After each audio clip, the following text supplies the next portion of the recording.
Ya, selamat pagi teman-teman ya. Saya ingin menyapa sekali lagi Kakak Umi Firta Murdika selaku Presiden Direktur PT MTN dan Ketua Srikandi Jasa Marga, juga para kakak-kakak Srikandi Jasa Marga, dan Bapak Ibu Roadster Jasa Marga yang pagi ini sudah ikut ya bersama kami ya di studio untuk membahas tentang mindfulness. Nah, mungkin tadi seperti Kakak Umi udah sampaikan ya, mindfulness tidak hanya menjadi sesuatu yang sifatnya itu emosional ya atau membuat kita jadi sepertinya lemah gitu ya.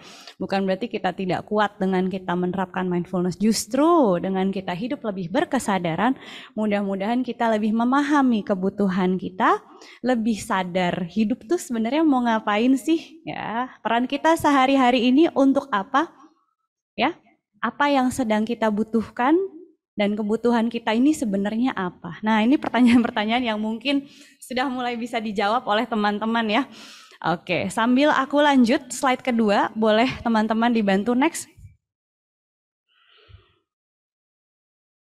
Ya, di setiap kelasku, aku selalu ajak teman-teman untuk transisi dulu. Ya, transisi ini bukan sesuatu yang sifatnya lama ya, cukup bernafas saja. Nah, sambil kita belajar mindfulness di sini, saya akan ajak teman-teman untuk lebih sadar nafasnya di setiap waktu. Karena kunci untuk kita lebih sadar hanya dalam nafas saja. Karena kalau kita lupa nafas, nanti lupa menyadari nafas ya. Nanti yang keluar bukan kesadarannya, tapi nafsunya. Ya, jadi sama-sama kita sekarang akan latihan ya. Saya undang teman-teman untuk pasang posisi duduk yang nyaman. Ya, boleh pasang posisi duduk yang nyaman. Dan tegakkan punggungnya ya. Dan rasakan kontak antara tubuhmu dengan kursimu ya, di belakangmu atau di bawahmu. Dan sekarang boleh teman-teman tutup mata atau melihat ke bawah saja dengan pandangan yang lembut. Dan start bernafas saja. Kita rasakan nafas kita mulai dari tarik nafas, transisi, dan buang nafas perlahan. Dan yang kedua, kita coba untuk mendengar saja kira-kira seberapa cepat atau seberapa lambat nafas yang kita butuhkan.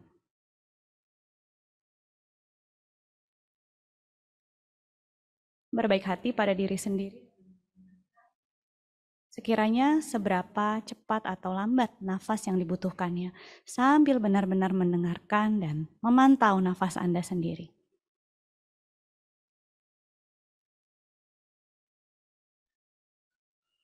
Dan seiring Anda bernafas, mungkin Anda mulai merasakan ada gerakan tubuh yang secara natural hadir. Misalnya pundak yang naik atau turun, dada yang mengembang atau mengempis, atau mungkin bagian perut Anda. Cobalah untuk hadir saja dengan gerakan ini sepenuhnya dan seutuhnya.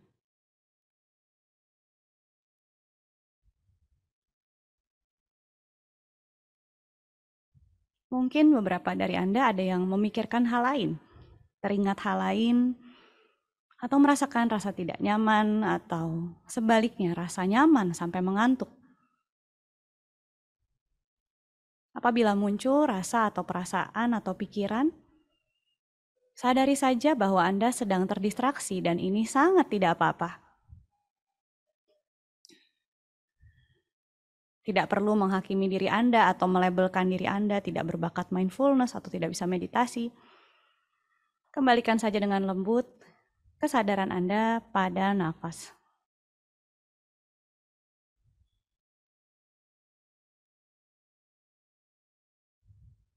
Dan sekarang kita akan selesaikan latihan ini perlahan-lahan. Saya akan mengizinkan kurang lebih beberapa detik ke depan untuk Anda yang tadinya fokus pada nafas untuk memikirkan apa saja yang mau dipikirkan. Mungkin deadline pekerjaan, tugas di rumah, siang mau masak apa atau mau makan apa, silahkan pikirkan. Dan rasakan bedanya saat Anda fokus dengan Anda memikirkan banyak hal.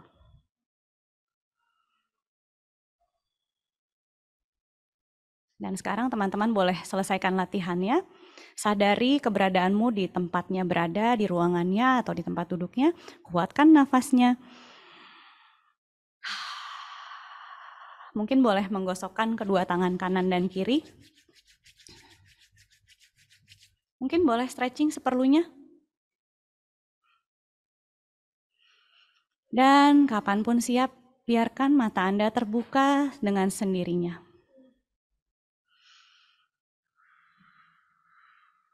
Ya. Oke, sebelum aku mulai, aku mau infokan ke teman-teman ya, bahwa teman-teman di sini boleh langsung ceritakan tanggapan dari apa yang aku sampaikan di kolom chatnya.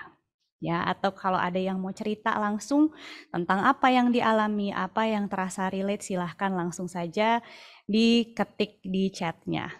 Ya, oke. Yes, mungkin sambil kita lanjut ya. Alhamdulillah agak rileks. Di sini ada teman kita yang cerita ya. Ini ada Sri Kandi atau Roadster nih di sini nih. Alhamdulillah agak rileks, yes. Kita biasanya membiarkan kepala kita tuh penuh ya dengan berbagai hal.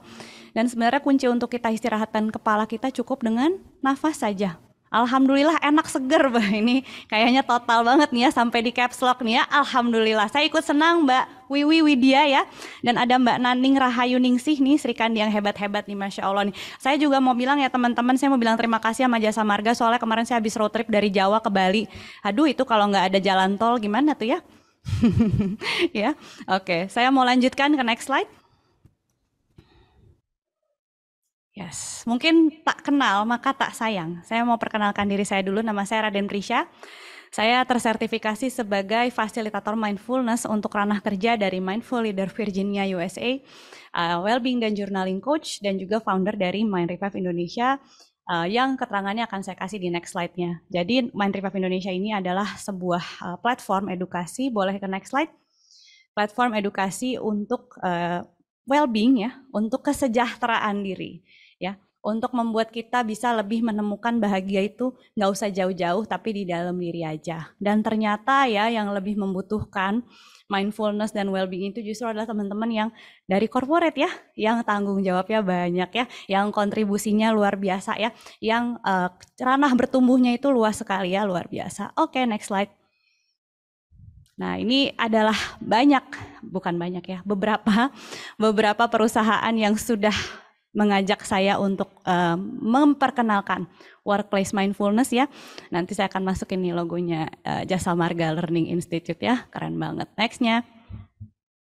Yes, boleh sambil dilanjutkan slide-nya. Ini saya akan ceritakan tentang apa yang terjadi saat ini ya. Kenapa tiba-tiba kok ada metaverse? Kenapa kok tiba-tiba sosial media booming banget? Ya, kenapa jalanan makin macet? Kenapa lingkungan kok makin rusak? Ya, kenapa semakin banyak artificial intelligence yang membuat manusia terlena ya? Dikit-dikit ojek online ya, dikit-dikit langsung online shopping ya. Dan perubahan ini tidak akan terjadi selambat ini lagi. Jadi bisa dibayangkan ya teman-teman ya, keadaan tidak akan melambat, tidak akan melembut. Kita akan malah makin sibuk ke depannya ya. Ini kata Greymood. Next slide. Ya, dan kita juga dihadapkan dengan digitalisasi yang terlalu cepat ya. Next slide lagi. Akhirnya jadi rentan sosial media, screen attachment, begitu mudahnya kita yang merasa nggak nyaman di dalam diri, tinggal dikit-dikit lihat handphone ya. Boleh buka macam-macam, ada TikTok, YouTube, wah sampai binge watching drama Korea sampai pagi ya. Dan ditambah lagi pressure pandemi yang bikin kita tuh was-was, bikin kita takut. Aduh si A positif, aduh ini anak saya begini ya, makinlah deg-degan. Next slide lagi. Dan akhirnya kita pun jadi autopilot. Apa itu autopilot Mbak Pi? Saya sering dipanggil Mbak Pi ya sama teman-teman netizen yang saya sayangi ya. Intinya adalah hidup yang tidak berkesadaran. Pernah gak sih teman-teman ngerasain kayak, kok tahu-tahu saya udah umur segini ya? Gitu ya.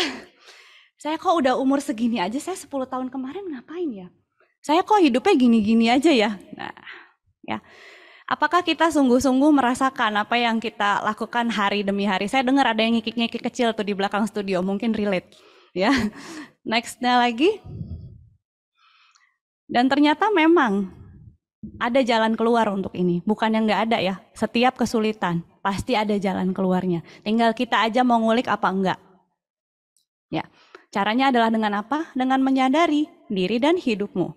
Karena kertas ujian kita beda-beda. Kadang-kadang kita kayaknya ngelihat sosial media temen enak gitu ya.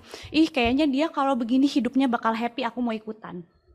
Ya, kayaknya anaknya dia sekolahnya di sekolah A, bagus tuh sekolahnya bergengsi, akhirnya ikutan anaknya disekolahin di situ.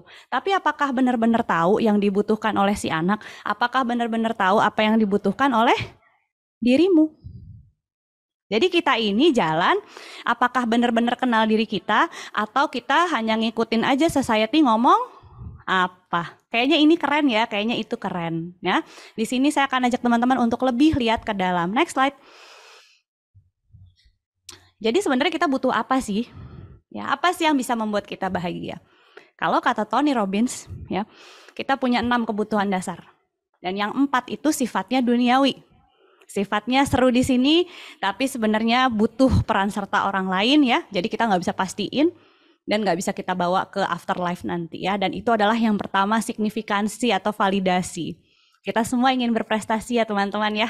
Pengen kalau habis ngerjain apa tuh sama Pak Bos atau Bu Bos tuh dipuji. Wah, gitu ya.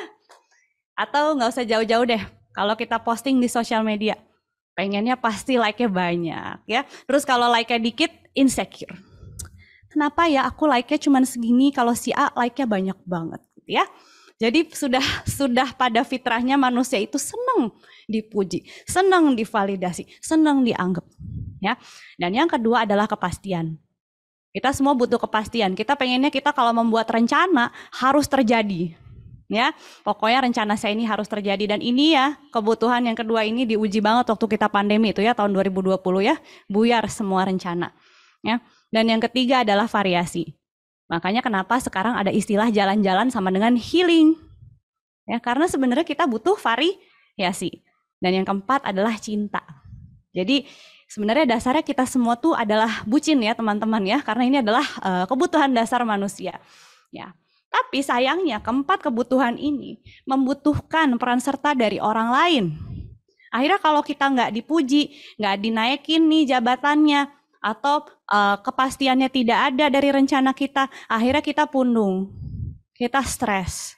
Kenapa sih si A begini padahal kan saya udah begitu, ya.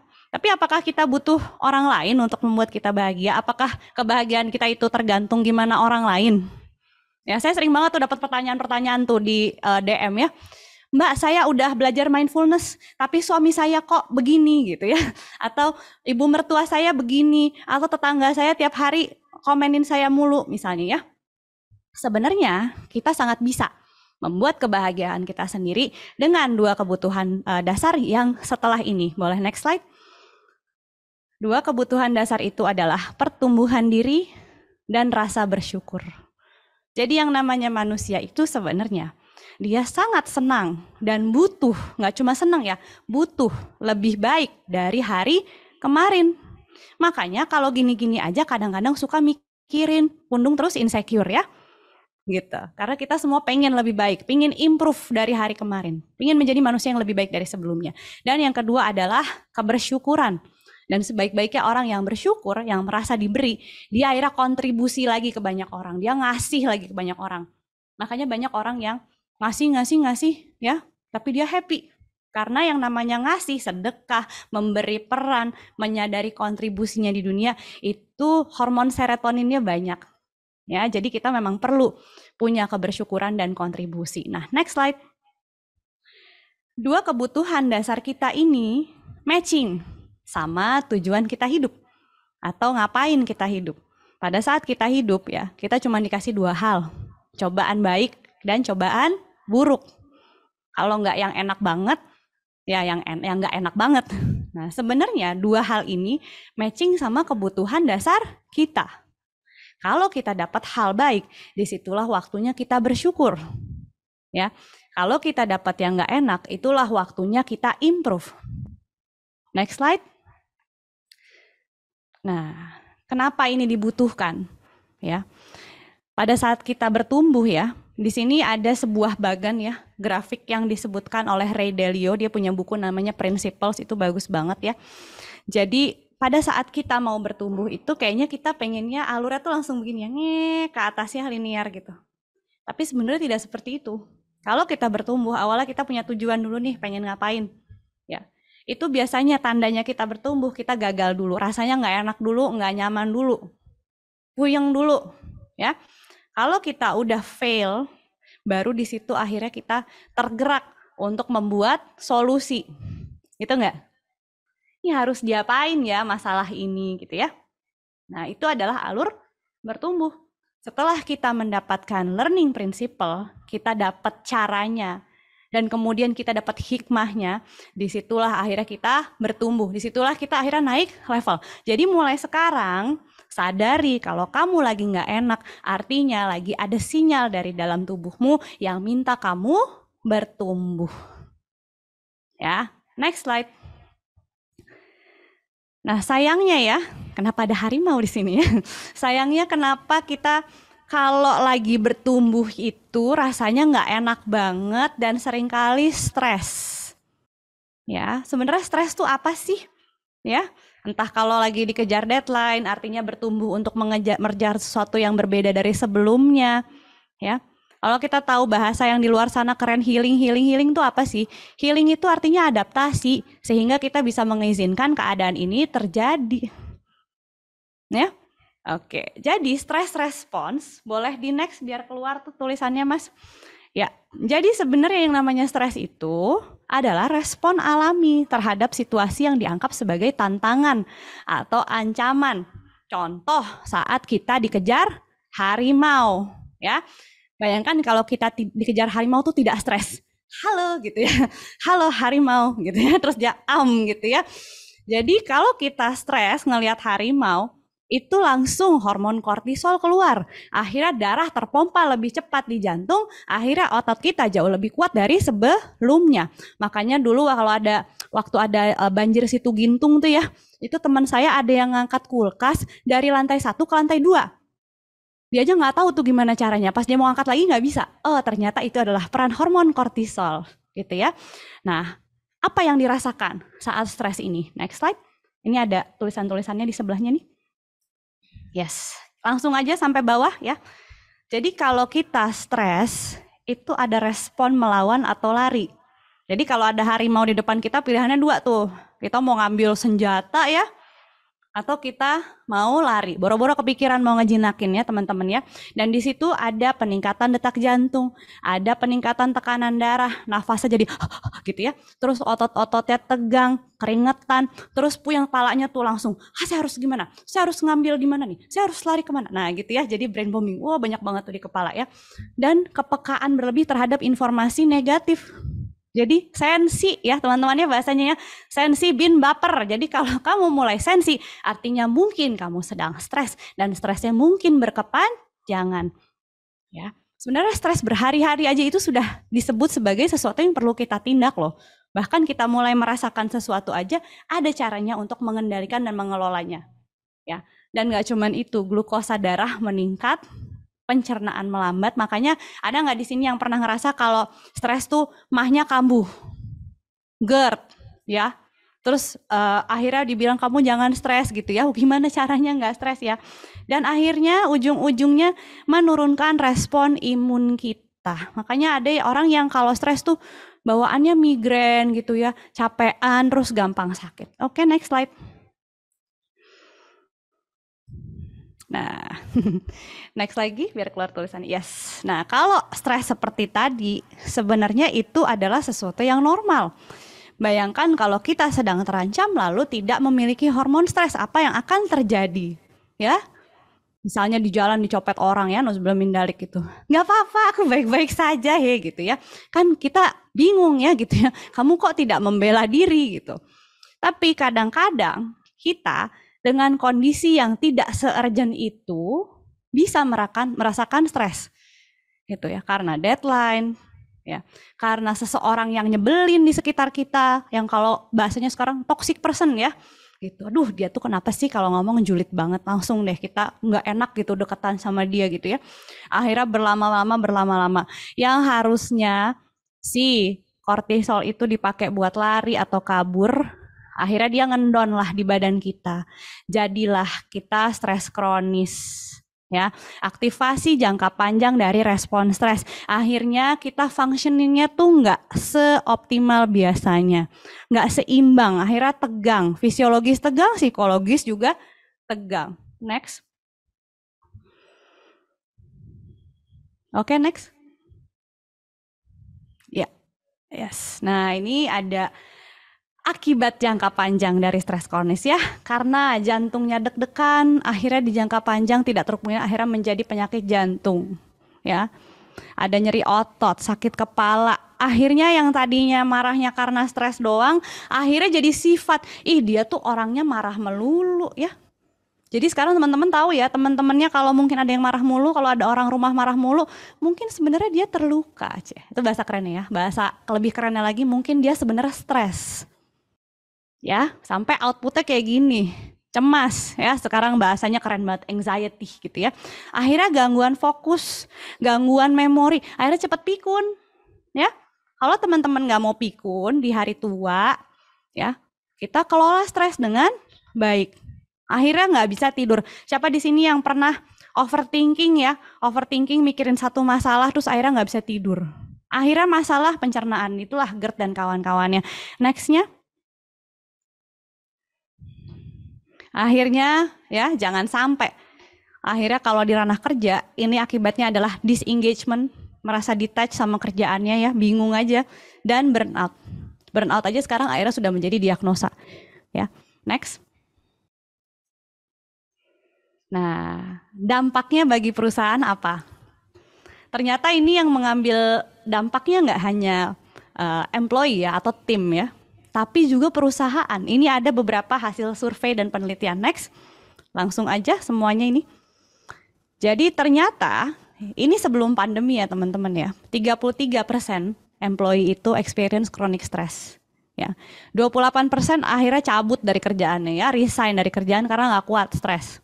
Ya, 75% dari asuransi yang akhirnya di reimburse gitu ya, dibayarkan itu karena stres, yang akhirnya hasilnya ke kolesterol ya, ke tekanan darah ya, ke emahnya dan migrennya dan lain-lain. Dan 5-8% cost healthcare itu sebenarnya asalnya dari stres. Next. 300 miliar saja pemirsa ya. Besar ya. Besar ya. Ini adalah penelitian yang berasal dari Amerika Serikat. American Psychological Association Center. Ya kebetulan di Indonesia belum ada penelitiannya. Cuman bisa bayangkan ya, harganya dari mana sih? Nextnya. Nanti saya akan jabarkan dari mana. Nah ini tadi belum COVID nih, belum pandemi ya. Ini dengan situasi pandemi. 89% orang dewasa merasa hidupnya di kantor itu semakin buruk rasanya ya, semakin stres, semakin gak nyaman. 84% memiliki anxiety ya, emosi-emosi yang stress related seperti anxiety, sadness dan anger. Ya, 76% akhirnya burnout dan 33% working mothers ya, para ibu ya. Aku rasa di sini mungkin banyak ya teman-teman ya. Akhirnya memilih untuk resign karena capek. Ya. Jadi kalau dirimu merasa lelah di saat pandemi, kamu tidak sendirian. Ini terjadi di seluruh dunia ya, dan kita punya solusinya. Next. Nah, ini adalah harga dari doing nothing atau bahasa Indonesianya magabut ya. Cost of doing nothing ya. Pada saat unhealthy workplace itu terjadi, kantor itu tidak sehat, akhirnya muncullah stres-stres yang berhubungan dengan pekerjaan. Akhirnya perputaran pegawainya semakin tinggi. Perselisihan di dalam ranah kerja semakin tinggi. Kepuasan bekerja turun, komitmen turun, akhirnya absen, cuti. Ya, klaim asuransi akhirnya meningkat. Ya, dan tidak jarang meningkatkan kemungkinan depresi. Ya. Dan saat kita stres di kantor teman-teman, akhirnya itu mengencourage ya lifestyle yang semakin tidak sehat. Ya. Biasanya kalau yang di kantor udah stres sampai rumah, ya, akhirnya cari me time, nggak tidur, ya. Cari pokoknya segala macam yang menyenangkan tuh ya. Banyak sekali yang seperti itu, ya. Dan pada saat productivity menurun, cost pun akhirnya meningkat. Jangan sampai ya teman-teman ya. Next. Mudah-mudahan di sini teman-teman bisa happy ya. Yang kita butuhkan untuk tidak mengalami ini atau setidaknya mengurangi ya, belajar pelan-pelan adalah resiliensi.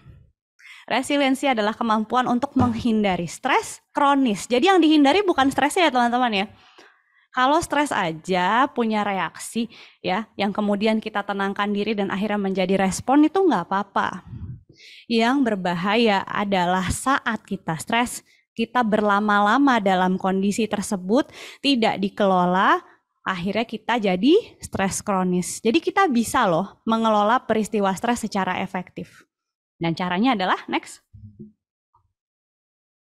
Ya. Kalau kata Albert Einstein ya, tidak ada masalah yang bisa diselesaikan dengan tingkat kesadaran yang sama dari level kesadaran di saat masalah itu muncul.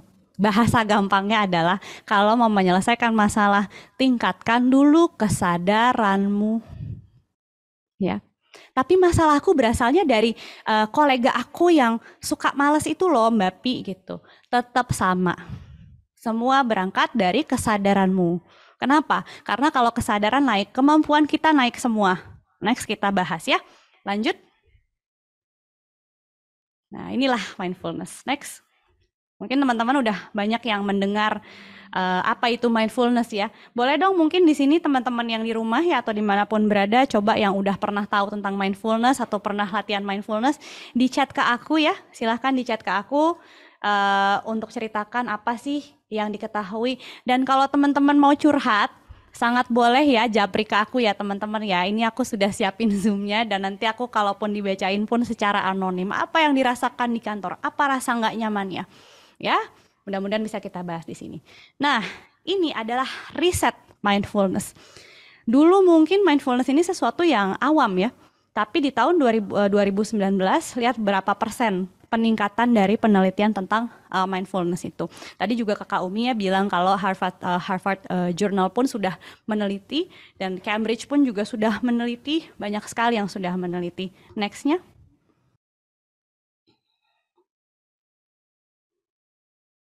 Oke, next. Ya.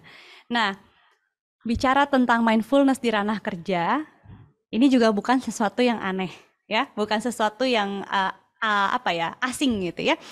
Waktu saya ambil sertifikasi Workplace Mindfulness di US, ya, saya ambilnya secara online. Itu salah satu guru saya adalah Chief Mindfulness Officer dari Aetna. Aetna itu perusahaan asuransi ya.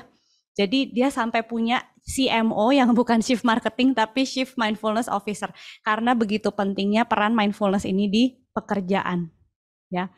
Dan di sini sudah meningkat sekali ya, large employers ya, perusahaan-perusahaan besar salah satunya mungkin seperti Jasa Marga gini yang sudah memberikan edukasi tentang mindfulness dan di tahun 2017 dari 2012 pun sudah meningkat jauh ya yang melakukan praktis mindfulness ini di kantor. So it's not something new anymore sekarang ya. Ini sudah menjadi cara yang bisa dilakukan oleh siapa saja, di mana saja.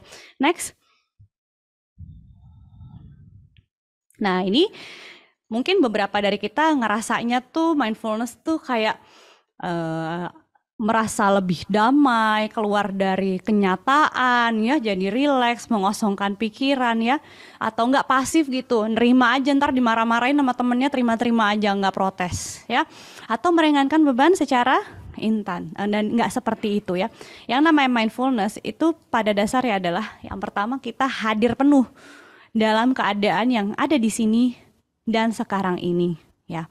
Pada saat kita hadir penuh dalam satu situasi, coba dirasakan kayak tadi di depan tuh kita latihan ya, itu beda banget rasanya. Alhamdulillah tadi ada beberapa teman yang bilang lebih seger, relax, padahal itu hanya beberapa menit, itu kayak cuma 5 menit tadi.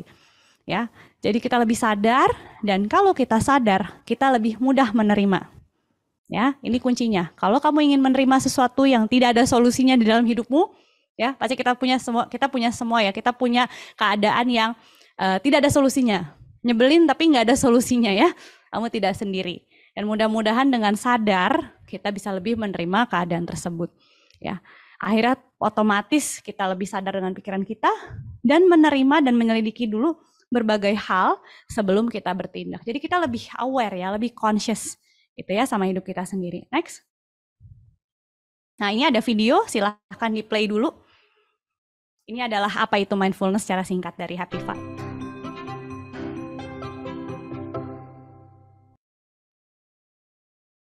You may have heard this word mindfulness. It's become something of a buzz phrase of late. I'm going to give you one simple, serviceable definition, which is this. Mindfulness is the ability to know what's happening in your head at any given moment without getting carried away by it.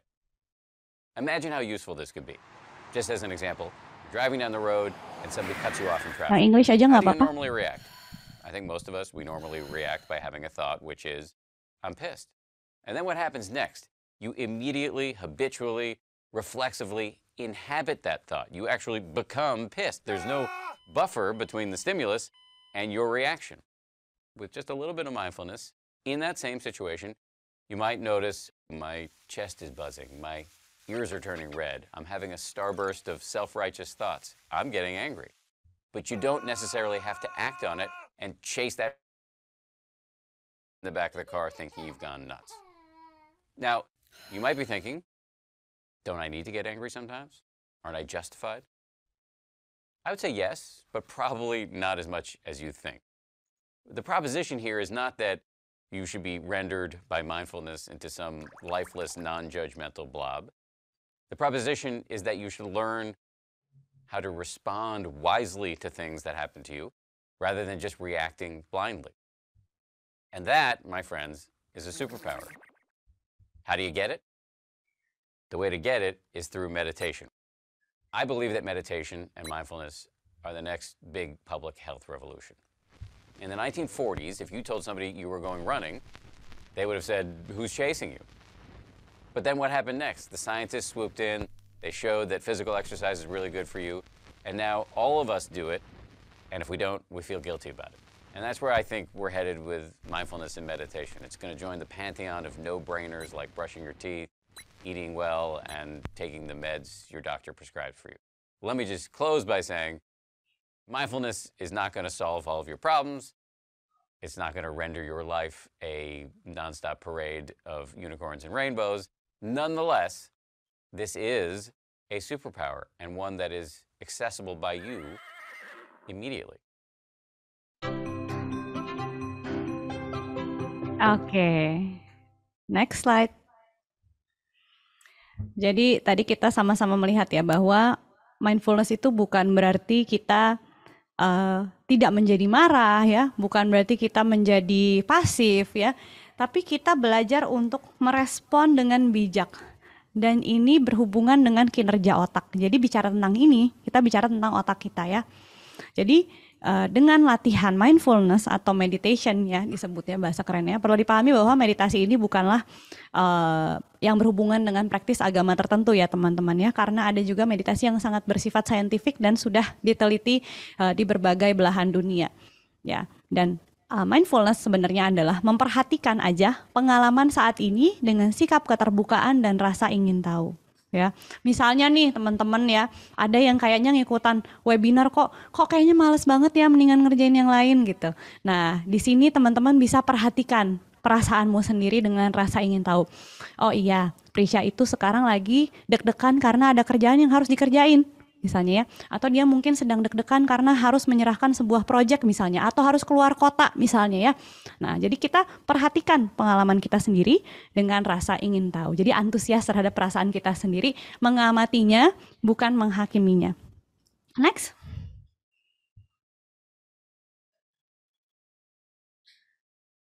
Ya, kalau mindfulness ya, sebenarnya dia adalah memperhatikan pengalaman saat ini, dan meditasi adalah latihannya. Ya, jadi berbeda ya. Yang satu adalah bendanya, dan yang kedua adalah kata kerjanya untuk meningkatkan ya si kualitas mindfulness-nya itu. Next-nya. Next lagi. Sorry. Ya. Nah, di sini adalah manfaat-manfaat diri berkesadaran, dilihat dari berbagai macam sisi tubuh ya, sisi diri. Boleh langsung aja semuanya. Di sini ada manfaat secara fisik ya. Di dalam ranah fisik itu kita tekanan darahnya lebih stabil, kesehatan jantung meningkat, respon imun lebih kuat, peningkatan kualitas tidur, ya. Dalam emosi kita juga lebih tahan dengan apapun yang berada di dalam hari-hari kita. Ada nggak sih teman-teman orang yang harinya enak terus gitu ya, senyum, ketawa, ketiwi terus ya? Kayaknya nggak ada ya. Kayaknya kita semua pasti punya tantangan ya. Dan di sini dengan latihan mindfulness, mudah-mudahan ketahanan stres kita lebih besar, suasana hati kita cepat membaik, ya. Kalau ada kecemasan, mudah-mudahan dengan teman-teman konsisten ya, istiqomah ya, mengerjakan latihan ini, kita bisa mengurangi gejalanya. Empati kita kepada teman juga lebih besar, dan kalau kita empati lebih besar, itu kita lebih minim baper ya, teman-teman ya. Gitu. Dan di dalam mentalnya, ya, mind kita, perhatian kita meningkat, fokusnya lebih baik ya, lebih kreatif, lebih banyak ide-ide baru, memori lebih bagus. Jadi anti pikun ya teman-teman ya. Kalau yang nggak mau pikun silahkan latihan mindfulness. Dan kita juga mengurangi bias, pikiran-pikiran yang mungkin sebenarnya nggak terjadi ya. Bayangan-bayangan yang nggak enak tentang hidup kita, narasi yang kurang baik ya. Dan peningkatan materi abu-abu di otak. Materi abu-abu itu adalah materi yang bisa dibilang mindful ya. Yang sadar di dalam otak kita. Dan secara behavior, kita juga jadi nggak terlalu reaktif, lebih gigih ya. Daya juangnya jadi lebih tinggi. Perilakunya juga di kantor lebih etis. Dan kesabarannya lebih besar. Siapa di sini yang kepengen sabar? Ya, next. Nah, pada saat kita nggak mindful atau kita sedang emosian atau membiarkan stres itu menghijack perilaku kita, biasanya kalau kita bereaksi, distraksi itu akhirnya membuat kita kehilangan fokus. Pada saat stres, kita akhirnya jadi beraksi emosional. Dan saat bekerja, akhirnya kita jadi autopilot. Ya, asal selesai deh pokoknya hari ini ya. Nah, kalau kita sudah mindful, kita belajar merespon, yang akan terjadi adalah nextnya. Yes, next lagi. Dengan wawas diri dan kesadaran, mudah-mudahan saat kita terdistraksi, kita bisa menjaga fokus yang pertama. Yang kedua adalah merespon dengan niat. Kita punya purpose, kita tahu nih kenapa sih saya melakukan ini. Dan itu memberikan kita amunisi untuk maju terus. Dan saat kita kerja, akhirnya kita selalu siap dan antusias. Next. Ya, kalau kata Viktor Frankl, lanjut lagi. Antara stimulus dan respon, kita punya ruang. Di dalam ruang itu adalah kekuatan kita untuk memilih respon kita. Dan tanggapan kita terletak, di dalam tanggapan kita terletak pertumbuhan dan kebebasan kita. Jadi kalau kita mau hidup lebih tenang, lebih happy, lebih ringan, kembali ke pilihan kita ya teman-teman ya. Apakah kita mau lebih sadar, apa kita mau lebih hadir, ya, supaya kita bisa membuat respon yang memberdayakan bagi kita. Ya, bisa nggak kita membuat respon yang memberdayakan? Salah satu caranya untuk meningkatkan ini adalah dengan kesadaran diri yang dilatih dengan mindfulness. Nextnya, jadi intinya belajar mindfulness itu adalah belajar, next, belajar sabar, ya, belajar nyaman dalam transisi, ya. Ya, kalau kita hatinya tenang, mudah-mudahan tubuh kita juga tenang. Karena kalau kita gampang marah, yang kasihan livernya. Kalau gampang sedih, yang kasihan paru-parunya. Kalau ambisi, ya harus bisa padahal udah capek, yang kasihan empedunya. Ya. Kalau deg-degan, gelisah, yang kasihan adalah jantungnya. Kalau khawatir, yang kasihan pencernaannya. Ya, jadi di sini juga untuk kesehatanmu secara fisik. Tidak hanya kesehatan mental saja. Next. Nah, di sini ada Pyramid of Mastery, ya, yang menunjukkan betapa pentingnya kita mengolah emosi dan memahami makna hidup. Ya, mengolah emosi di sini ada di nomor 2. Jadi ini menurut Tony Robbins, kalau kita mau hidup yang menyenangkan, yang berdaya, kita berdayakan 7 aspek ini. Di situ saya tulis Allah karena saya Muslim ya, tapi pada dasarnya nomor 7 itu adalah Tuhan. Jadi yang paling penting untuk kita menata hidup yang pertama adalah fisik kita dulu. Ya, kalau kita udah sakit, udah capek, atau yang kakak-kakak Sri Kandi mungkin ya, kalau udah PMS lupa, apa itu mindfulness ya, apa itu empati ya, udah deh bubar semuanya ya untuk tanggal-tanggal tertentu itu ya. Nah, yang kalau udah sehat fisiknya, yang kedua adalah emosi dan makna hidup. Nah, kalau udah sehat, bugar, kita baru deh mikirin maknanya, baru mikirin emosi kita untuk stabil atau dikelola ya. Makanya olahraga juga penting banget. Percuma kita latihan mindfulness kalau badan kita nggak dilatih. Mindfulness itu latihan otak, tetap olahraga untuk latihan badan, tetap bergerak supaya endorfinnya juga keluar. Endorfin itu lawannya kortisol. Ya, dia kalau endorfinnya banyak, kortisolnya nanti nggak banyak-banyak, gitu ya. Nah, kalau hubungan sudah baik, kalau diri kita, emosi kita sudah nyaman, mudah-mudahan hubungan dengan orang lain juga nyaman. Kalau kita emosinya nggak stabil, kira-kira hubungan sama orang enak nggak sih teman-teman? Enggak ya? Ada aja masalah ya, gitu. Oh, ternyata sudah mulai banyak nih yang cerita sama aku nih. Ya, nggak apa-apa. Nanti kita akan bacakan ya. Yang di atasnya lagi, kalau kita hubungan sudah nyaman dengan kolega, dengan keluarga, dengan pasangan, mudah-mudahan kita bisa lebih memanage waktu juga. Karena dengan kita hubungan baik dengan kolega misalnya, kita bisa lebih berkolaborasi dalam pekerjaan. Kalau yang udah punya putra-putri ya, nanti lebih banyak support sistemnya. Ya, dan manajemen waktu itu sangat berhubungan banget dengan emosi loh teman-teman.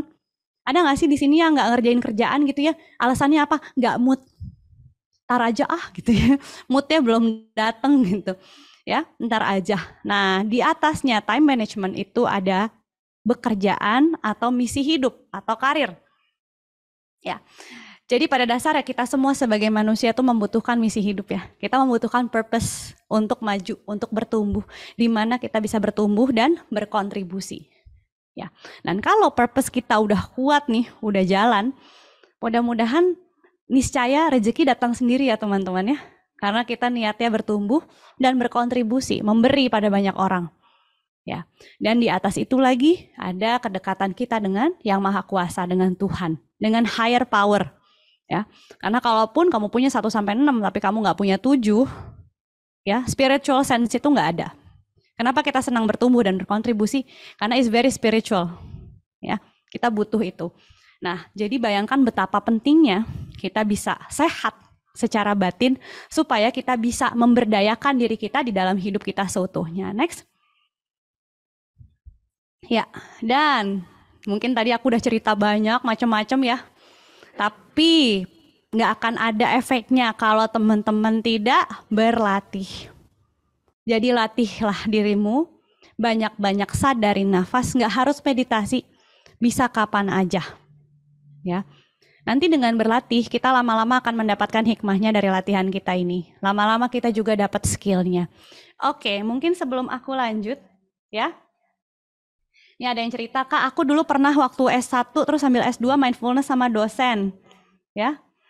Disuruh lebih fokus, lebih ke pencapaian, jadi banyak syukurnya juga. Ya. Nah, cuman di sini sepertinya butuh lagi peningkatan di dalam kesadarannya karena merasa overthinking. Jadi di sini ada yang cerita nih ya, katanya aku overthinking nih Kak ya. Gitu ya. Jadi overthinking itu kayak penyakit atau gimana ya Kak? Pengen rasanya nggak overthinking. Nah ini nanti aku akan bahas di slide berikutnya. Gimana caranya supaya kita nggak overthinking. Ya, ini ada yang mau cerita juga ya, Anonymous. Mau cerita 2 tahun ke belakang perubahan besar terjadi di hidupku. Anakku lahir di masa pandemi. Masuk kantor 6 bulan sejak lahiran. Dan begitu masuk kantor perubahan besar terjadi. Aku promosi jabatan memegang tanggung jawab lebih besar. Aku merasa overwhelmed dengan kondisi perubahan ekstrim ini. Punya anak bayi dan butuh perhatian lebih. Punya tanggung jawab posisi baru. Sejak itu aku merasa hidupku autopilot. Sampai sekarang belum bisa menyeimbangkan kehidupanku sebagai working mom. Kadang merasa bersalah yang harus ditinggalkan anakku setiap hari. Ya, stres pekerjaan mempengaruhi kehidupanku di rumah. Relate banget dengan yang Mbak Prisya sampaikan. Sampai rumah cari me time, nggak tidur sampai subuh, akhirnya telat ke kantor dan nggak produktif. Setiap hari rasanya nggak ingin ke kantor. Seringkali berpikir untuk resign dari pekerjaan, tapi kondisi tidak memungkinkan. Aku ingin banget kembali seperti dulu, yang selalu bersemangat dan antusias. Wah, bagaimana caranya biar lebih antusias seperti dulu dan menjadi working mom yang lebih berdaya. Wah, luar biasa ya ceritanya ya. Terima kasih sudah sharing. Kakak Sri Kandi ya, anonim ya. Nanti mungkin bisa dicatat dulu sama Kak Lina ya pertanyaannya untuk nanti kita bahas di akhir acara. Ya, memang kita sebagai perempuan ya Kakak Sri Kandi ya. Aku mungkin mau cerita dikit dulu, aku mengalami depresi pasca melahirkan. Karena aku merasa nggak hadir dan akhirnya anakku ada lambat tumbuh kembang gitu ya. Dan itu yang membuatku akhirnya belajar mindfulness. Aku belajar ramah dengan perasaanku sendiri. Aku belajar merangkul diriku sendiri ya. Yang tentu latihannya tidak hanya semalam 2 malam, tapi bertahun-tahun. Tapi mudah-mudahan dengan hari ini teman-teman hadir di sini, teman-teman jadi tahu, oh ternyata ada cara loh untuk membuatku lebih nyaman di dalam diriku sendiri. Nyaman untuk hadir di dalam diriku sendiri. Ya, jadi kita latihan dengan cara apa latihannya? Next. Nah, jadi teman-teman, di sini ada 3 bagian otak besar kita, ya. Yang pertama adalah bagian batang otak atau dibilangnya reptile brain ya, karena reptil itu punyanya otak ini, ya. Dia mengontrol fungsi-fungsi dasar dalam tubuh, memberikan message antara tubuh dengan otak. Ini yang mengatur kalau kita makan, kalau kita jalan, kalau kita nyetir, yang sifatnya semua sudah autopilot ya. Jadi ini yang kita punya ya, si brainstem ini. Di atasnya lagi, lebih pintar lagi dari itu ada sistem limbik. Sistem limbik itu adalah emotional center, jadi kantor emosinya kita. Ya teman-teman ya. Di situ ada yang namanya amigdala atau respon yang mengatur kapan kita naik pitam. Ada yang pernah merasakan naik pitam? Ya, naik pitam itu rasanya kayak kalau nggak mendidih ya, pengen melempar sesuatu gitu atau menyerang atau enggak pengen kabur. Nah ini yang mengatur respon ini dan sebenarnya respon ini berguna. Bayangkan nauzubillah min dzalik kalau kita sedang diserang oleh orang lain. Yaitu adalah respon untuk membela diri. Ya, dan di sini juga kita memiliki kantor ancaman dan reward ya atau hadiah ya. Jadi adiksi itu adanya di otak bagian sini juga. Ya, dan lebih pintar lagi di atasnya adalah sistem prefrontal cortex atau PFC ya. Itu adalah otak berpikir yang hanya dimiliki oleh manusia. Ya, dan otak ini letaknya di depan, di sini ya. Tugasnya apa? Daya ingat, berpikir abstrak ya, memikirkan solusi ya, logika, pemahaman itu diaduk menjadi satu ya, dan kemudian disampaikan untuk membuat sesuatu yang memberdayakan kita misalnya. Dan ada yang namanya executive function. Dan ini terbentuk di usia 21. Apa itu executive function, Mbak Pi? Executive function adalah pola pikir atau mindset. Ya, umur 21 tahun kita mendapatkan mindset itu. Makanya Bapak Ibu kalau yang udah punya anak umur 21 biasanya udah susah dilarang-larang. Karena executive function-nya sudah terbentuk. Nah, kalau kita belajar mindfulness, yang kita pelajari adalah memberdayakan si otak depan ini. Karena apa? Cara untuk menguatkan otak depan adalah memantau dan menunda keinginan. Ya, jadi buat yang suka berpuasa itu sebenarnya latihan untuk otak depan. Ya, dan kalau kita belajar mindfulness, kita bernafas, kita juga menunda keinginan karena apa?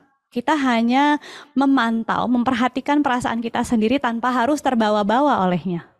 Ya, jadi di situ kita menunda keinginan, kita melihat antusias dengan perasaan kita sendiri, tapi nggak semuanya harus langsung ditindaklanjuti. Ya, pengen lempar piring gitu ya. Kita nafas dulu. Oh, aku melihat ada perasaanku yang ingin melempar piring gitu ya. Udah sadari ya, kita dengerin. Pada saat kita memantau seperti itu, perasaannya seperti kita taruh di sini ya. Kita kasih jarak dengan kesadaran kita. Jadi kita ngelihat, hari ini aku bawaannya pengen makan martabak gitu ya. Tapi apakah itu sebenarnya beneran pengen atau kita menutupi rasa sedih? Biasanya kalau sedih pengennya yang manis-manis. Biasanya kalau butuh tantangan pengennya yang asin. Kalau marah biasanya pengen pedas. Ini ya. Nah, kita menyadari itu, memperhatikan diri kita sendiri. Ya, jadi kita belajar untuk menguatkan si otak depan supaya kita nggak sekedar serta-merta ngikutin pikiran kita aja. Kalau ada niat jelek tuh nggak langsung dikerjain. Ya. Dan Tuhan kita tahu sekali. Makanya kalau niat jahat kita belum dosa. Ya. Kita cukup memantaunya, saya punya niat jahat nih. Tapi itu bukan saya, itu pikiran saya. Saya pantau aja, oh iya ada.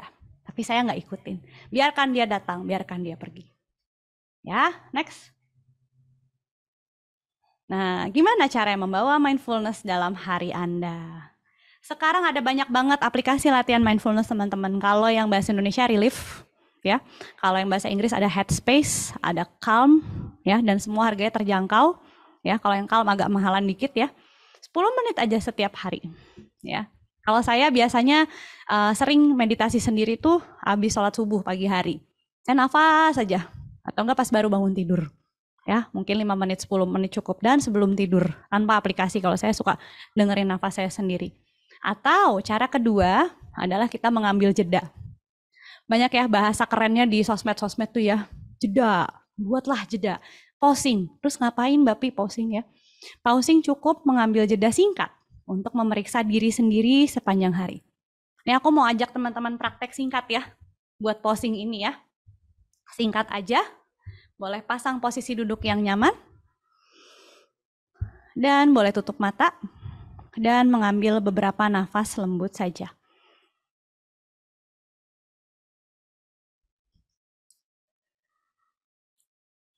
Saat kita sudah benar-benar memperhatikan nafas,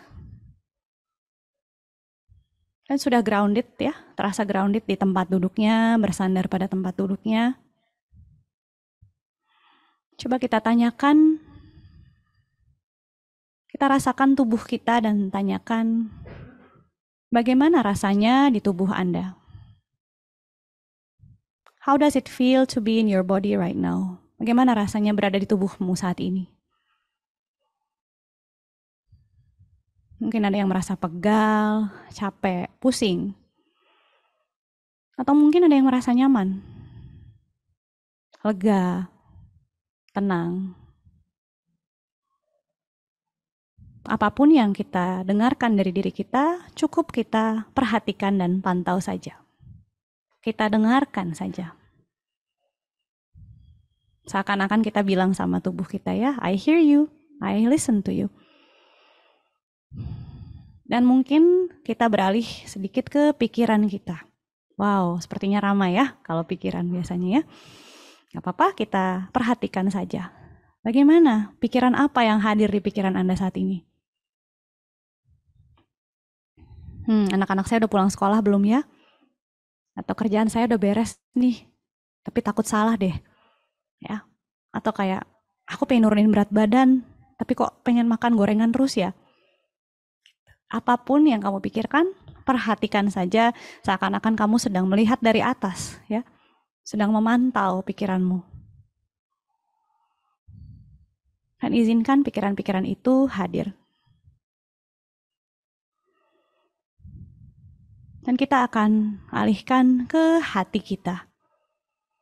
Hati kita biasanya rasanya ada di sekitar jantung ya, heart chakra kita. Bagaimana suasana hatimu saat ini? Rasanya seperti apa? Mungkin ada rasa sedih, mungkin ada rasa senang, atau rasa terbuka, gak senang, gak sedih, netral aja. Tetap bernafas dan dengarkan saja apa yang disampaikan oleh hatimu. Tidak perlu mengusir perasaan yang buruk atau pikiran buruk atau suasana hati yang buruk. Cukup dengarkan saja dan ketahui. Ini adalah bagian dirimu yang sedang kamu dengarkan. Dan sekarang hadirkan kesadaran di ruh Anda. Menghadirkan Tuhan dalam batin Anda dan mungkin ada yang mau dipanjatkan doanya atau mungkin ingin menyampaikan sesuatu kepada Sang Pencipta.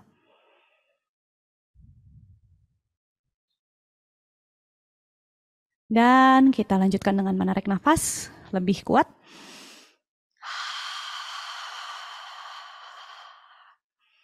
Perlahan membuka mata dan lanjutkan kegiatan kita dengan kesadaran penuh.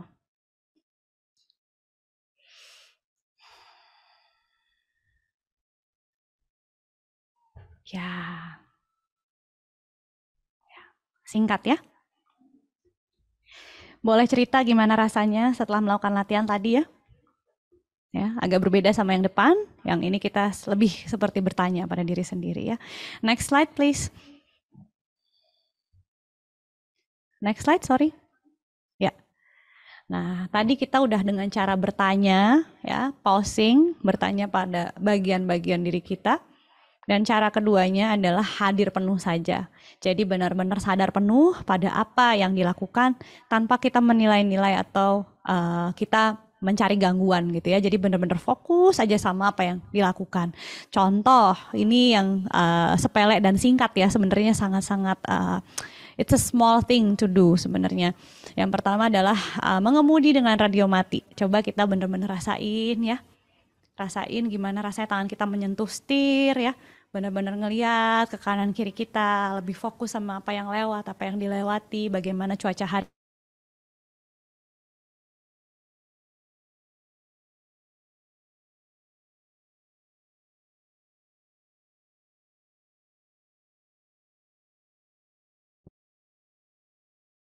Dan mengamati dalam percakapan. Ya, percakapannya itu benar-benar kita dengerin teman kita ngobrol ya, ekspresi, bahasa tubuh, pilihan kata ya. Terus kemudian kita sambil jalan dimanapun, mau di mall, mau di kantor ya, mau di rumah, jalan dari dapur ke ruang tamu. Benar-benar kita langkahkan kaki dan rasakan setiap sentuhan telapak kaki kita ke lantai. Perhatikan sekelilingmu. Dan perhatikan bagaimana otot Anda rasakan saat olahraga. Jadi bisa juga kita latihan mindfulness sambil kita olahraga, merasakan tubuh kita. Even pada saat masak, cuci piring, ya, bahkan sikat gigi. Ya, saya ada cerita menarik waktu dulu saya sekolah mindfulness. Guru saya bilang gini, saya mau kasih PR ke satu kelas ya. Tolong sikat gigi dengan mindful. Nah, ini mungkin teman-teman bisa lakukan juga di rumah ya, sikat gigi dengan mindful. Pertemuan berikutnya diceritain sama semuanya ya, gimana rasanya sikat gigi dengan mindful. Ternyata kurang lebih 80-90% isi kelas itu sikat giginya kekencangan. Ya, kencang banget. Baru sadar pas mindful, kemarin kok ternyata kencang banget ya. Artinya apa?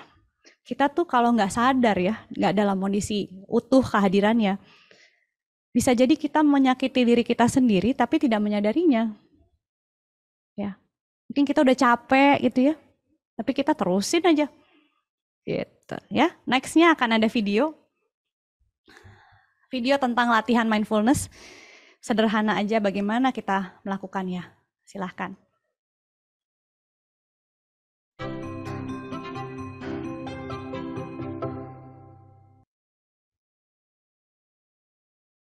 Despite what you may have heard, meditation does not involve joining a group, paying any fees, wearing any special outfits, sitting in a funny position, or believing in anything in particular. It is simple, secular, scientifically validated exercise for your brain. You don't have to do it yet, but just so you know, here are the 3 steps. 1, sit with your back straight and your eyes closed. 2, notice the feeling of your breath coming in and going out. Pick a spot where it's most prominent. Usually that's your nose or your chest or your belly, and just focus your full attention on the feeling of your breath coming in and going out. Now, as soon as you try to do this, your mind's going to go nuts. You're going to start thinking about, what am I going to have for lunch? Why did I say that dumb thing to my boss? Your brain's going to go nuts, and that's fine. The whole game is to notice when you've gotten lost and to start over, and then to start over again, and again, and again. Every time you do that, it's like a bicep curl for your brain, and it shows up on the brain scan. Scientists have found this in the lab. It's also, by the way, a radical act. You're breaking a lifetime's habit of walking around in a fog of projection and rumination, and you're actually focusing on what's happening right now. Meditation is unlike anything you do in the rest of your life. Failure is actually success. As I said, the whole game is just trying, failing, starting again, failing, starting again. Here's my advice. You should be meditating every day, 5 to 10 minutes a day. That's it. This doesn't require some giant investment. I don't care how busy you are, you have 5 to 10 minutes to give this a shot. I guarantee you it will make a big difference. Oke, next slide. Di sini kita melihat ya, teman-teman ya, kita nggak perlu investasi besar. Dan sebenarnya nggak ada kata nggak sempet ya, karena kita cuma butuh 5-10 menit saja. Ya. Dan di sini kita lihat sains di balik meditasi ya. Nextnya ya, boleh langsung aja semua Kak. Jadi di sini saat kita melakukan latihan mindfulness atau mulai menerapkan mindfulness dalam hidup kita, Sini kita mulai membuat groundbreaking gitu ya. Kita mulai membuat terobosan baru di dalam hidup kita yang tadinya kita cuma jalan-jalan aja di dalam kabut gitu ya, tidak menyadari apa yang kita lakukan, tidak mindful. Akhirnya kita pelan-pelan menuju ke sana. Dan yang namanya kegagalan dalam berlatih itu sangat-sangat tidak apa-apa ya. Sukses itu harus ada failure di dalamnya.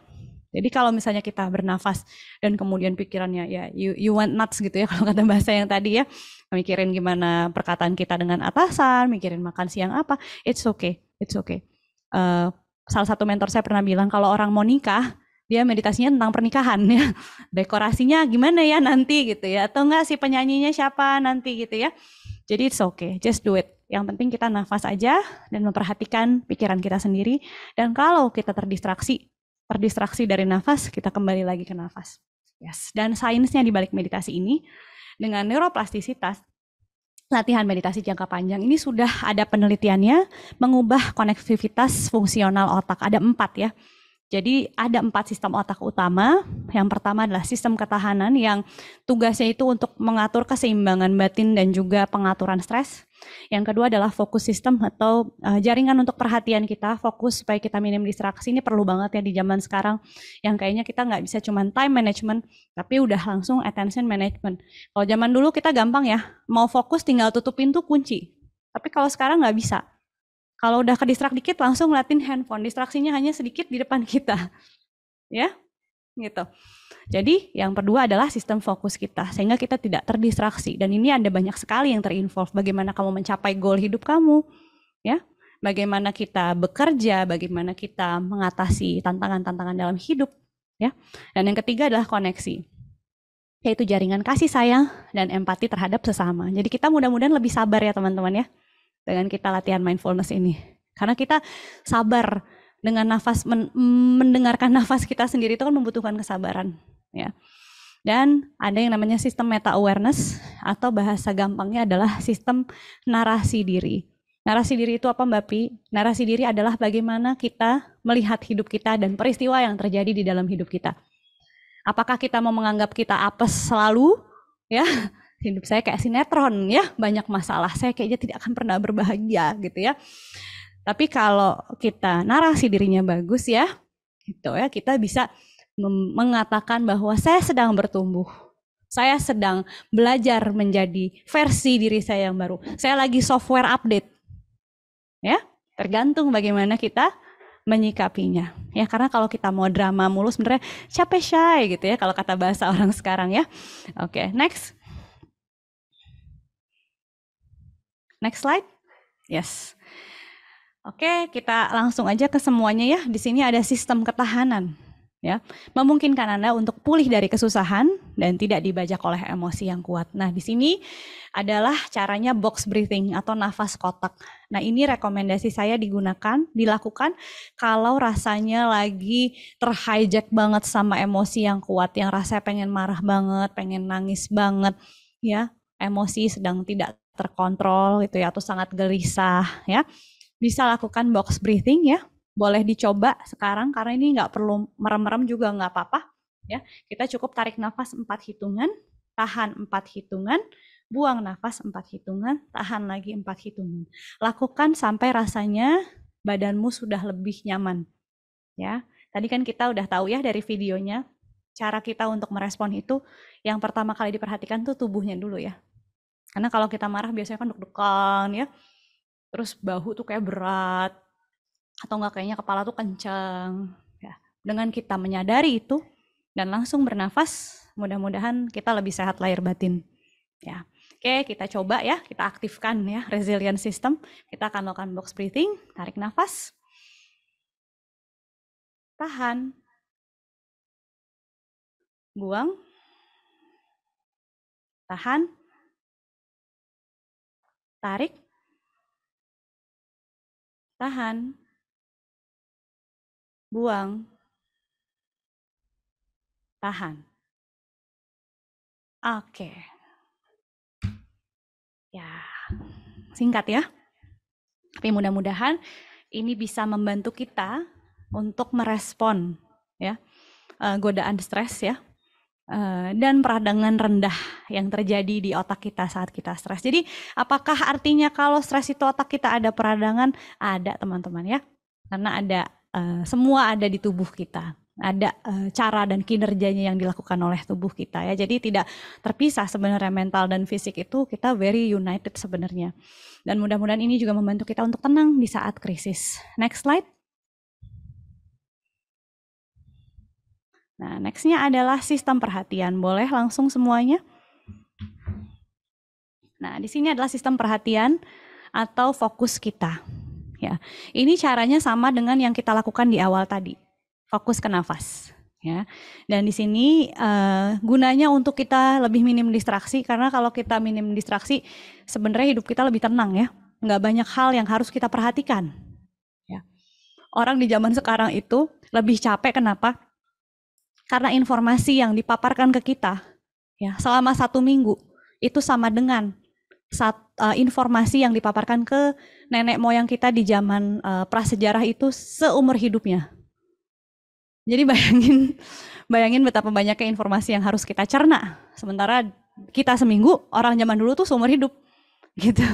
Ya, makanya kita lebih gampang anxious ya, karena suara tetangga begitu mudah terdengar ya teman-teman ya. Gitu ya. Jadi kita berikan atensi pada hal-hal yang layak diberi atensimu.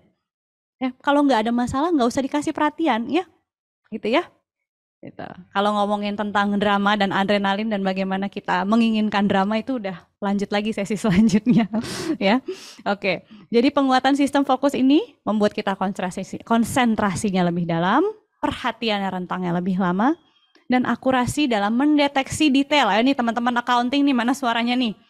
Ya, karena kalau kita detailnya lebih kuat, angka-angka ya, lebih detail, lebih optimal dalam bekerja kita teman-teman ya. Next. Yes, dan nextnya ada sistem koneksi. Ini membantu kita untuk membentuk hubungan emosional, memberi empati, melihat perspektif temanmu yang sebenarnya kamu lagi sebel misalnya, dan juga merawat dan berteman. Ini sangat baik di lingkungan kerja, karena apa? Kita kerja itu kan sebagai tim ya teman-teman ya. Jadi kita perlu saling mengisi, saling merawat, saling menjaga satu sama lain. Dan percaya apa enggak? Cara untuk ngaktifin sistem otak yang koneksi ini adalah dengan mendoakannya. Kalau teman-teman lihat di sini ya, ini adalah slide yang saya dapat dari Virginia. Tapi sebenarnya kata-katanya adalah pikirkan seseorang yang ingin Anda hubungan. Semoga Anda aman, semoga Anda kuat, ya. Semoga hidup Anda mudah, ya. Semoga Anda berbaik hati pada diri sendiri. Dan sangat boleh mendoakan dirimu sendiri. Ya, misalnya ya Allah, semoga aku selalu aman, semoga aku selalu sehat dan kuat, semoga hidup aku dimudahkan ya, semoga aku bisa berbaik hati dan merawat diriku sendiri. Ya, langsung tuh ada rasa kasih sayangnya di sekitar kita ya, bunga-bunga cinta tuh. Ya, gitu. Dan ini juga sudah diteliti secara saintifik ya. Menyesuaikan diri, kemampuan adaptasi ya, itu meningkat. Sistem kekebalan tubuh lebih kuat. Ketahanan terhadap stres lebih kuat. Jadi kekuatan doa itu luar biasa ya teman-teman ya. Gitu. Jadi kita juga lebih meningkat kemampuan terhadap emosi, empati terhadap rasa sakit orang lain. Akhirnya kebahagiaan, kegembiraan, kesejahteraan kita besar, karena ini yang keluar tuh hormon cinta ya, hormon endorfin saat kita mendoakan orang lain ya. Dan ini juga mengurangi bias bawah sadar. Bias itu apa sih Mbak Pi? Bias itu tuh mikirin sesuatu yang belum tentu terjadi. Ya. Ih, dia lewat aku kok nggak nyapa, pasti dia nggak suka deh sama aku. Ada yang pernah begitu nggak? Ya, gitu. Padahal mungkin dia lagi sakit perut, pengen kamar mandi ya, bisa jadi. Jadi kita bisa lebih empati sama orang lain. Next. Yang terakhir ini adalah sistem meta awareness. Ini juga penting banget teman-teman, ya. Karena ini menentukan bagaimana kita mengambil hikmah dari sebuah peristiwa. Biasanya manusia itu bisa mengizinkan peristiwa nggak enak terjadi di dalam hidupnya karena dia sudah ketemu hikmahnya. Oh, saya nih kejadian begini karena hikmahnya ini toh. Pantesan aja ya saya ngalamin. Ya udah boleh deh saya ngalamin ini gitu kan ya. Ya. Jadi kita sangat perlu narasi diri yang optimal. ya, supaya mental modelnya teman-teman di dunia tuh baik. Narasi positif, pandangan positif terhadap diri sendiri dan dunia yang kamu tinggali. Karena ada kan ya orang yang ngerasa kayak, aduh keluargaku begini, kantorku begini, ya kemampuanku begini. Akhirnya insecure, bukan bersyukur. Ya, inilah gunanya meta awareness system. Ini juga sama caranya dengan kita memperhatikan nafas saja. Ya, dan ini sesuai dengan melakukan bagaimana kita menguatkan kesadaran saat ini dan juga melatih kemampuan untuk melihat dan melepaskan diri dari cerita dan pola seseorang ya. Jadi bagaimana orang lain bersikap kepada kita ya, dan mengurangi juga pikiran yang mengembara atau bengong ya, yang suka bengong ya. Kalau meditasi beda banget sama bengong. Kalau bengong hati-hati nanti kesambet ya. Kalau meditasi kita memperhatikan pikiran sendiri dalam arti kita sadar penuh. Jadi bukannya ngilang tapi sadar. Dan akhirnya ini mengurangi sikap impulsif dan keterikatan. Keterikatan ini apa maksudnya? Menyadari bahwa segala sesuatu di dunia adalah titipan. Ya, jadi ada hubungannya ya, mau otak kita ya, bagaimana kita mencerna ini semua. Oke, next slide. Nah, ini satu lagi video untuk teman-teman bagaimana kita sangat punya kekuatan untuk merespon dan melakukan hal baik yang sudah ada di dalam fitrah diri kita. Silahkan di-play.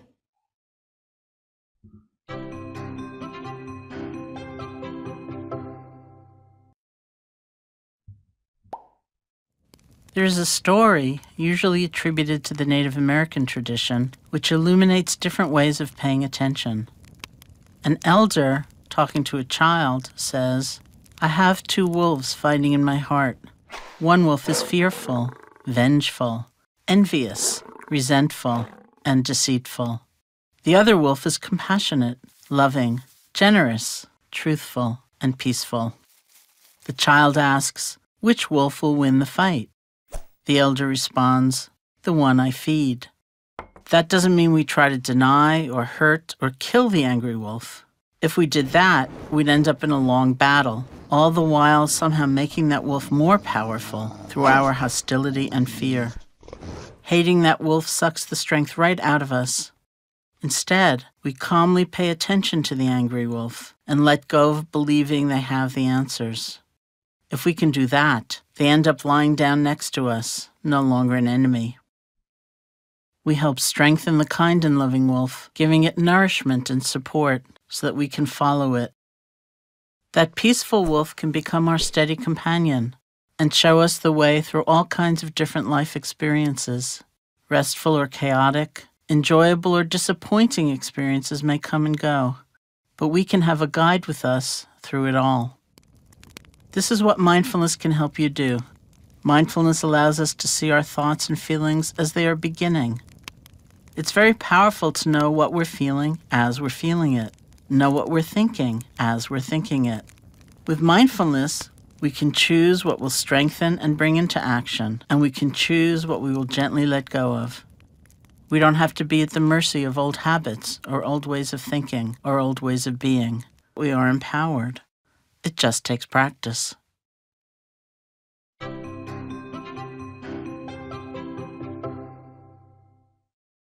Oke, bagus banget ya video ini ya, saya suka sekali. Jadi saya ingetin lagi tadi apa yang dibilang oleh si kepala suku itu ya. Dia bilang, mengusir pikiran buruk hanya akan menghabiskan energi ya. Dan pikiran kita itu jadi lebih panjang pada saat kita mengusir pikiran buruk. Tapi kalau kita memberi makan pikiran baik, akhirnya pikiran baik kita yang akan menang. Dan pikiran baik itu hadirnya dari kesadaran kita. Karena kita fitrahnya baik semua kok teman-teman ya. Ya, nggak ada orang jahat yang ada terluka. Ya teman-teman ya. Dan sangat baik bagi kita, sangat penting bagi kita untuk tahu apa yang kita pikirkan saat kita sedang memikirkannya. Tahu apa yang kita rasakan saat kita sedang merasakannya. Dan kita tidak mengusir pikiran buruk ya. Pikiran-pikiran kita yang buruk kita cukup rangkul saja. Rangkul, biarkan dia datang, biarkan dia pergi. Atau mungkin kita tidak izinkan dia untuk masuk ya ke dalam pintu atau ruangan tindakan kita. Ya, jadi kita beramah tamah pada semua pikiran kita, tapi kita kasih makan pikiran baik kita dan kesadaran kita. Ya, kalau kita lagi belajar mindfulness, let go aja, nggak usah set finish line. Kira-kira berapa minggu ya Mbak Pi aku bisa lebih tenang ya? Pelan-pelan aja, sadari setiap peningkatan baikmu setiap hari. Ya, syukuri setiap peningkatan baikmu yang hadir dengan latihanmu ini ya. Nggak usah set finish line, karena selama kita di dunia kita akan terus bertumbuh, kita akan terus diasah. Ya, karena semua yang kamu butuhkan sudah ada di perjalanan ini, sudah ada di waktu saat ini. Karena hidup selalu terjadi untukmu dan tidak hanya mempersulitmu. Oke, next slide. Yes, kalau yang mau belajar mindfulness ya, di sini aku ada buku yang bisa didapat di toko buku Gramedia, Berhenti Berhitung Mulai Merasakan. Dan ini buat teman-teman yang nanti bertanya, 3 pertanyaan pertama yang dipilih, aku mau kasih hadiah buku ini ya teman-teman, yang nanti akan aku kirimkan ke alamat masing-masing. Oke, next slide. Terima kasih. Semoga apa yang dipaparkan hari ini bermanfaat. Mohon maaf lahir batin apabila ada kekurangan. Kita berlanjut ke sesi Q&A. Assalamualaikum warahmatullahi wabarakatuh. Waalaikumsalam.